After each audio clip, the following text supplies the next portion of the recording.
everybody, and welcome to the latest episode of Let's Talk Astrology. Today, we're joined by our esteemed faculty member and former president, Enid Newberg. So, thank you so much for joining us today, and how are you doing? I'm doing pretty well. Thank you for having me here. Wonderful. Well, thank you for joining us again. So, today we're talking about vocational astrology, or the practical use of talking about vocational astrology. So, can you tell us a bit more about what to find in the chart, or how does this come about in terms of the topic?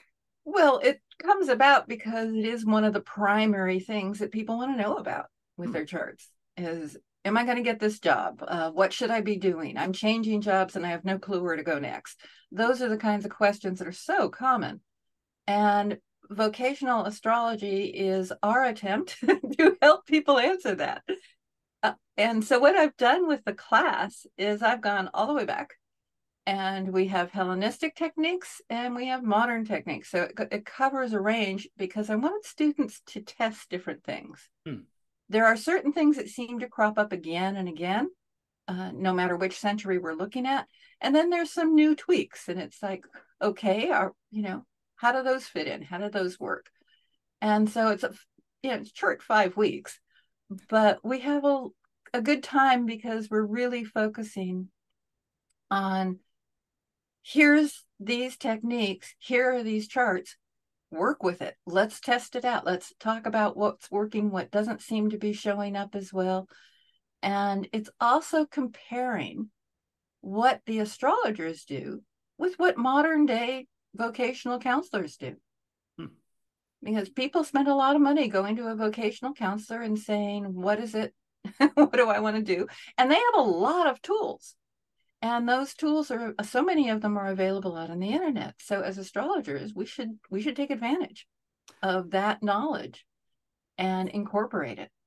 Wonderful. Do you think in this modern day society, there's sometimes with a lot of people a disconnect between vocation, okay, what job they're doing versus what maybe they think their life purpose is and how they go Mm-hmm. about it. That kind of discordant energy. A lot of people. I think there's a Pew Research survey out there with, I don't remember, don't quote me on the percentages, but 60-70% of the US population just unsatisfied with the jobs and the Mm-hmm. positions they're in.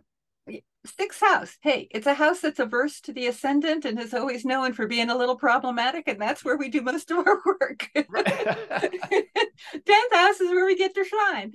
And one of the reasons I love whole sign houses is because and equal houses, it's because the midheaven is not the start of the 10th house. And it gives you that extra little tweak of information of what area of life may be that inner calling that says, this is where my purpose, this is what's really calling to me. And then there's what I get my money from. Absolutely. So making that So, distinction between the uh, 10th house in isolation versus where the midheaven can be 10th, 11th, it can swap over, get into the 12th with extreme latitude. So do you right. find that in your experience that those two are just different places to delineate?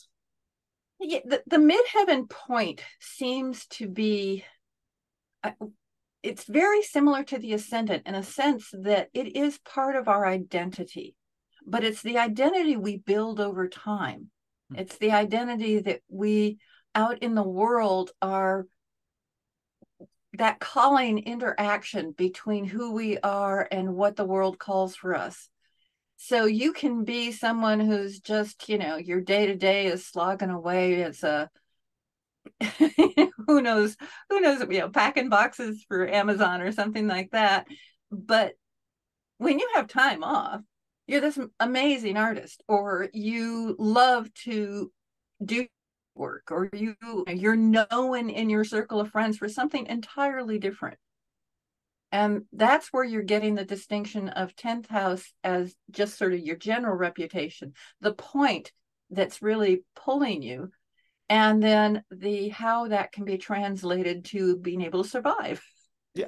Which, second house money is really nice to get. Survival skills, you need house shelter and things like that, and the sixth house is part of how you're getting that. But notice both of those houses are not easy houses. They are not directly in a relationship with the ascendant, with that helmsman that wants to steer. Where 10th house, and sometimes that point to the 10th house or the midheaven rather, the point of the midheaven, can form a very direct angle to the ascendant, in which case how you're moving into the world and what's calling you can be a lot easier to become congruent with each other. Absolutely, absolutely. And talking about, I mean, through life we have many changes. I don't know if this is in the scope of the course, but do you often work with maybe say progressed midheavens or with the progressed planets as well? Is this in the remit of the course, or is this in the course we're just working natal chart, because with 5 weeks that's about as much as you can cover and do a decent job with it. But you obviously, as an astrologer, want to be able to look at what's going on at the different times in a person's life, which is when your progressions are really come in. And then you can sort of see some of the timing pieces a little easier with, I always use a combination of solar arc and transit. And that's what I call is I look for the pileups, you know, when the planets all start going on the same degree, and it's you have those external events. The progressions tend to show as you're shifting and changing, and you're saying, oh yeah, I've been spending the last 2-3 years thinking about making this change. And you'll see the sun, okay, there it is, right approaching, and then it crosses over into a new sign, or it makes a perfects an aspect, and you see it come to fruition. So it's a longer, seems to be a much longer process of how our internal world works with the outer world. Wonderful. I love that explanation. And I believe we've got a few chart examples that we might wish to share with the audience. I can share. Let's see. Let me go and put this on a full screen here. Okay, so here's Noel Tills. Noel is no longer with us, but he was a very prolific astrologer. And what a lot of people don't know when they encounter his books, yeah, he graduated in psychology and he went into opera. Wow, is that right? He actually was a performer. He was a very, oh, I wish I had a picture of him here. He was a very dynamic individual who had a great deal of presence. And he's very prolific lecturer. He basically made it through the entire astrology circuit through the US, Canada, and Europe. And he had his own school. He's a modern astrologer, but he's, you know, he had a couple of different careers along the way. Yeah. So he has, and when you're looking for career, we have some standards. Look to the 6th house, look to the 10th house. If you look at older writings from the Hellenistic period, you've got look to Venus, Mercury, Venus, and Mars, because those are our personal planets. They're the ones interacting with our environment in a very personal way. So what they're saying, what they're doing has a lot to do with where you land and something that you want to be doing. That Saturn's really quite interesting because it takes a part of that Venus, Mercury. We've got the Mercury and the separating T-square with the Pluto, Mars. Some very interesting things going on here. Yeah, they're very, very much are. And of course, the other piece that's really important is just like with the ascendant, where if you go back to the Hellenistic idea of the helmsman, it's steering the ship. And so you want to see, okay, what is the moon here doing as the guide? Does it have any kind of relationship? And this moon's guide is in the 2nd house. So according to Hellenistic, it's a little bit blind. It knows that it wants things. You know, lunar is always wanting and processing, but it's not entirely certain what. So you've got a very direct connection between that moon and Venus. And the part of fortune is sitting there. Now, this is another one that modern astrologers somewhat dropped away from using, both the part of fortune and part of spirit as an indicator for what's going on. In traditional, the older material, they were considered very important. Part of fortune is, okay, what do you get in the material world? It's solar. It's where you are putting yourself forth to sort of call on the gods of luck, Yeah. or getting not so lucky. That's a really, I really like that keyword of luck, because I have my part of fortune in the 10th. And all throughout my life, I just seem to be lucky. If I've switched positions or moved to different countries, I just seem to land up getting jobs. I've never had a problem with interviews and getting the positions and stuff. So I always wondered why, and I was like, part of fortune, 10th, maybe that's the connection. Well, you can also see for Noel Till, his part of fortune's in the eighth house, and he got his graduate degree is in psychology. He Wow. used that in his astrology. Um, you can also see, if we're talking Mars as being important, Mars is ruler of the 10th, but it's Jupiter who is ruler of the actual midheaven. So we have Mars down here in detriment. So this is a Mars that's never satisfied, right? It's continually wanting to do something. Planets, when they land in detriment, tend to be fighters. They're going to be a little feisty about it. So it's a cool down Mars, but it is basically wanting to do things that are part of the roots of who he was. And if you're thinking in vocation, and you're going to want to know, okay, so it rules the 10th, but what else? So part of his reputation we see here is being this person who is really out in the public eye. We also see that Mars is ruling in here. Where's our Scorpio? Is right next door. His creativity with the part of spirit. Part of spirit is, what do you do with the luck you get? Part of spirit's lunar. It's part of that interior world where we reflect. Now, all those lunar qualities, where lunar light's very different than solar light. Lunar light is paler. It is not as discriminating. So part of spirit is where you're sort of absorbing the lessons and figuring out, what do you do with all of this? Part of spirit, or part of fortune, is roll of the dice, there it comes, wheel of fortune's come around again. And so part of spirit is the rejoice, yes, hey, it well worked, or the, oh, I got to fix something here because it didn't work out at all. And he's got a Mars that's gonna kick into gear. It's gonna kick into gear, and it's gonna pull what he knows from down here up into his public persona, his public being present and out into the world. And he was always traveling. He was always going to a new place. He was directing his own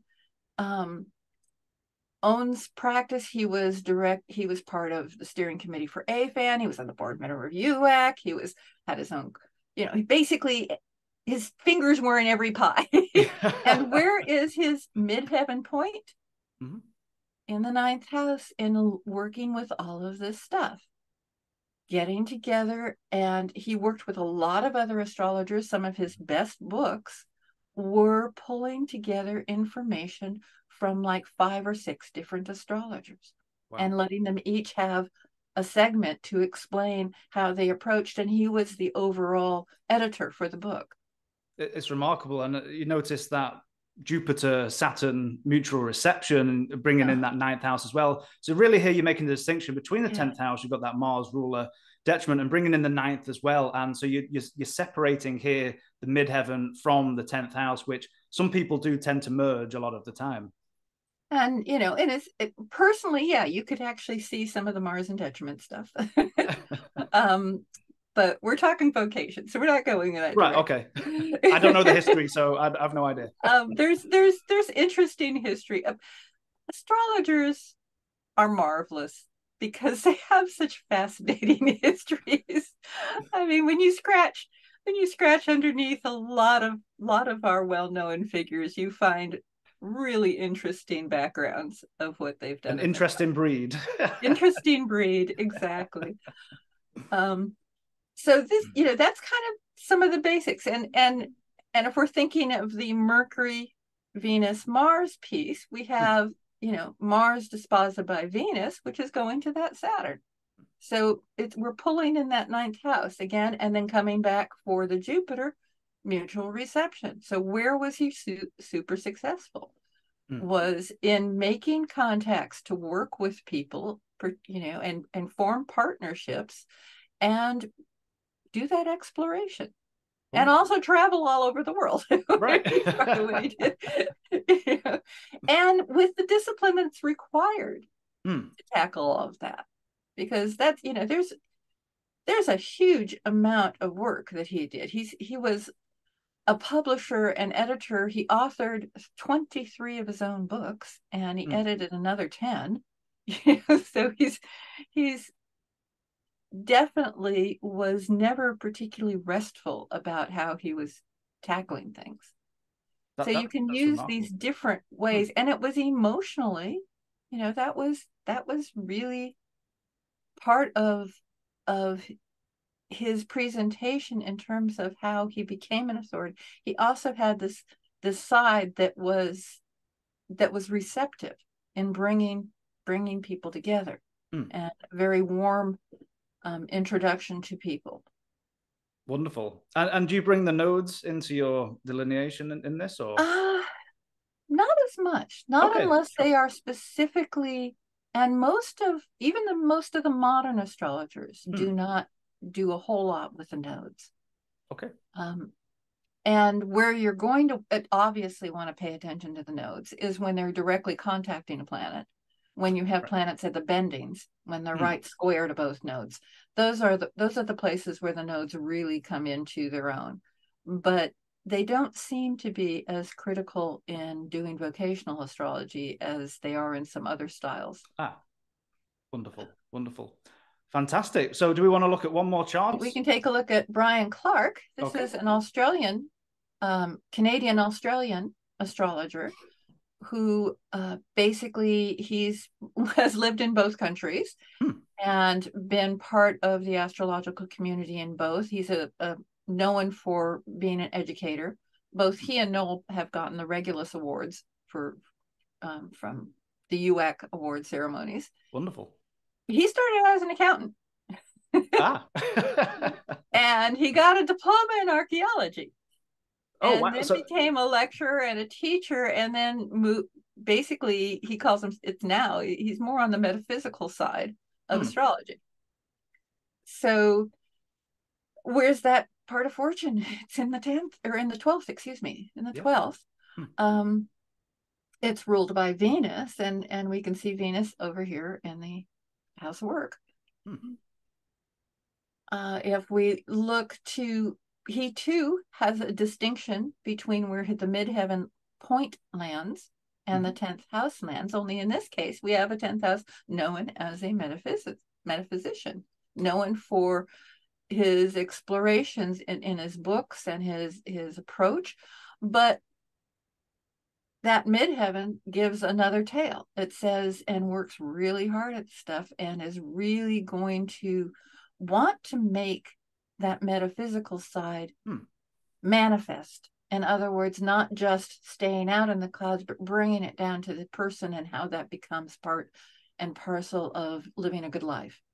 It's quite interesting in both Noel Tyl and here, the Jupiter Saturn part of these puzzles, even though in different ways. You've got as you said, the Saturn ruling the. Oh, did we lose the screen? There it goes. The chart. My mouse suddenly touched it. Saturn's connection to the midheaven, and then the Jupiter ruling the 10th. So I just thought that was quite interesting, even though in different ways between the two. Yeah, and so we have, but with Brian, we have the Saturn down in the 4th in a mutable Earth sign. So there is a quality that gets lent to all of this creative energy of, well, we can go look at this, we can look at that, we can have, so the Saturn's willing to say, let's,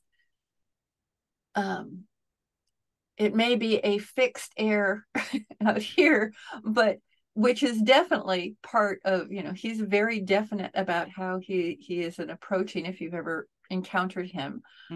But he's also another one who's very good at pulling forth these qualities but the Saturn down here at the base, it's like his orientation from very early is the investigator. Ah. It's the digging forth in things Hmm. and willing to get into the details, which it's kind of like, all right, starts out as an accountant. That kind of makes sense. There's, especially with the Mercury is tied into all of this, and his Mercury South node, probably that kind of getting into those details just came pretty naturally. As you said before, we've got Mercury here as the helmsman. I mean, we've got the exact partile trine, I believe, with the ascendant, and then ruling Uh-huh. the fourth as well. So that's really quite remarkable. Yeah. And it's interesting because when you read his books, he has a number of books out, including one that is part of, well, it's vocation from a slightly metaphysical angle, more Oh. so than some of the practical side books that are out there. And so it's kind of interesting to see his approach. It's a little different than some of the other approaches that you get from different authors. Um, but Interesting. it's but there's a lot of detail there. And it's you can really see that Mercury influence. Yeah. And so what has he really thrived on Hmm. is when he got away from all of I mean, the nitty-gritty details have certainly been useful for his ability to synthesize things, but Hmm. what he's using it for now, and for many years now, has been a very different process. It's been using it to do that digging into the metaphysical side, into the astrological side, to marry it together so it makes sense for clients and for people reading his books. Hmm. So it's really quite powerful in there. And as I said, I wish I had the chart for up here for Joanne Wakenberg, because she's a marvelous astrologer, Hmm. and her books, you would think that she had had some classical astrology training, because she's very precise about how she puts together her astrological work for vocation. She Hmm. has a whole book that's specifically on vocation. And one of the things she does brilliantly is talk about, okay, so you have the Venus in the sixth ruled by the Mars, and going very detailed about how, okay, what house is that Mars in? What does that bring to the story? Hmm. Well, what brings it to the story here is it brings that third house making connections and taking the familiar and making sense out of it. Um, so you can she goes through that very detailed for each Hmm. of these planets as they're ruling the sign and where they are located, and really does an excellent job of guiding people. It's a wonderful beginning entry into vocational astrology. Wonderful, wonderful. Well, thank you so much for sharing these fascinating chart examples. Now, I'd like to switch Say hi, on to Kitty. some of the course information, if we can talk a bit more Uh-huh. about what's coming up. Okay. I was going to say, have you grown a tail? That's a kitty cat. She sometimes comes in on it with just the tail coming for I us. love it. Part of the audience. Yep, there she is. Hello. Goodbye, cat. Okay, so yes, we can talk about let's talk about the class. So Okay. what kind of questions do you have there? Yeah, just I know we've got a few slides, maybe the structure of the class. I believe it's a 5-week course, Okay, and let's just kind go. of maybe what you're kind of doing from week to week, All right. all the overview of what will be Okay, happening. this is the basic outline for the 5 weeks of the class.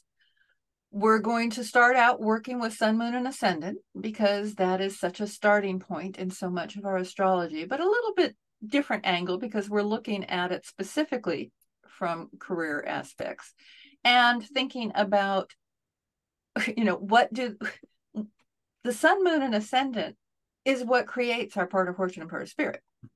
So it's also including that information.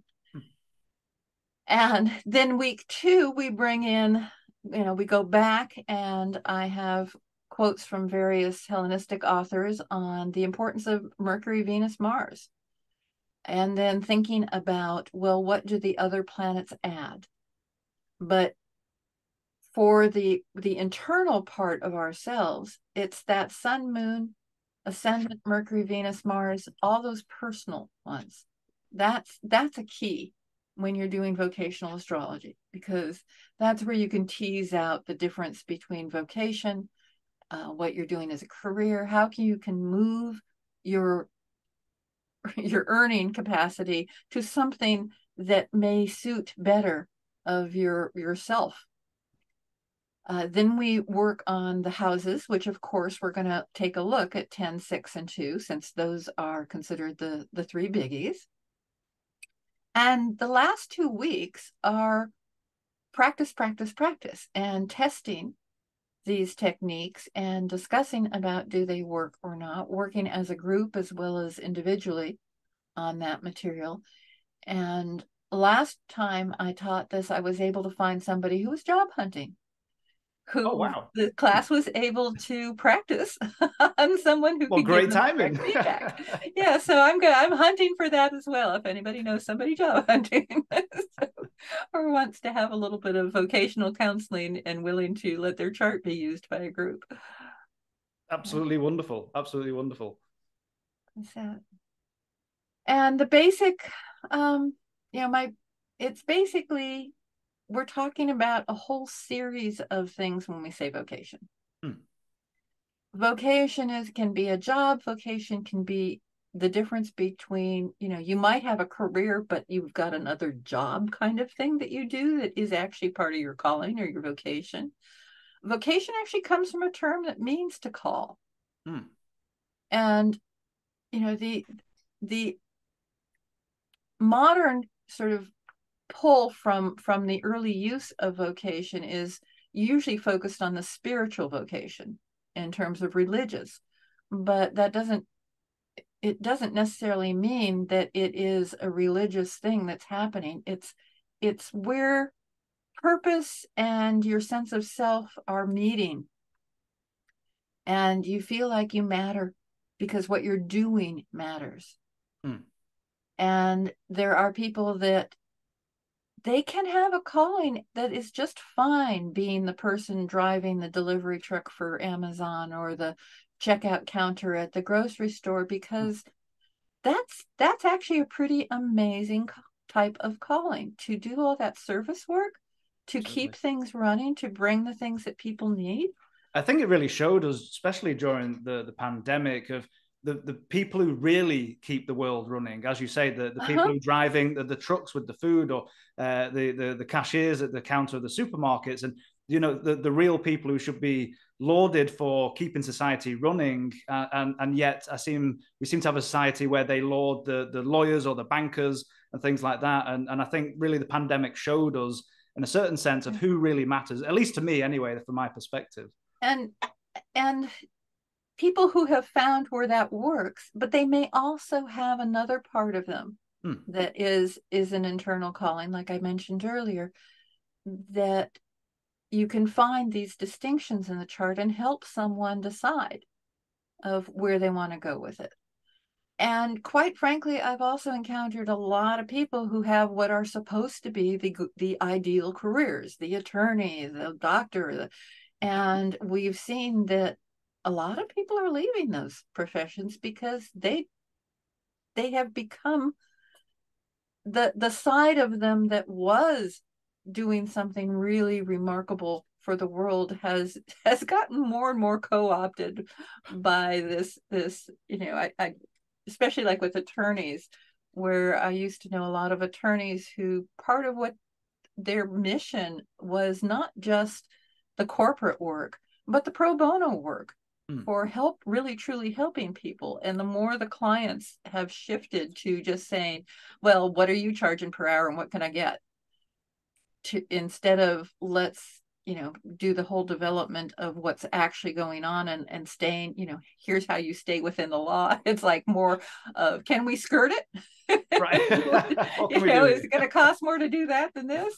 And that's sad to see some of that shift going on, because it means people are getting more and more split between what's that sixth house drudgery and what makes it feel to them like they matter. Absolutely. And I love your quote here. Back here. The screen. Yeah. Is that what they call a vocation? What you do with joy, as if you had fire in your heart and the devil in your body. I love that. Yeah, this is one of my favorite quotes. I love her character too. She is just marvelous. I love it. And you know, the other side of vocation, of course, is that calling side. Because that root word for vocation is that call. It's a summons, it's an invitation to a different path. And a lot of times when our clients are coming to us, they're in the middle of shifting from one way, or they're out of work, or they are really frustrated with work, and they're trying to filter out and find what's pulling them forward. And for some people that I know, it's they've gone, okay, it looks like a cliff, but I am jumping off. I'm going back to school. I'm doing something entirely different. A close friend of mine did that.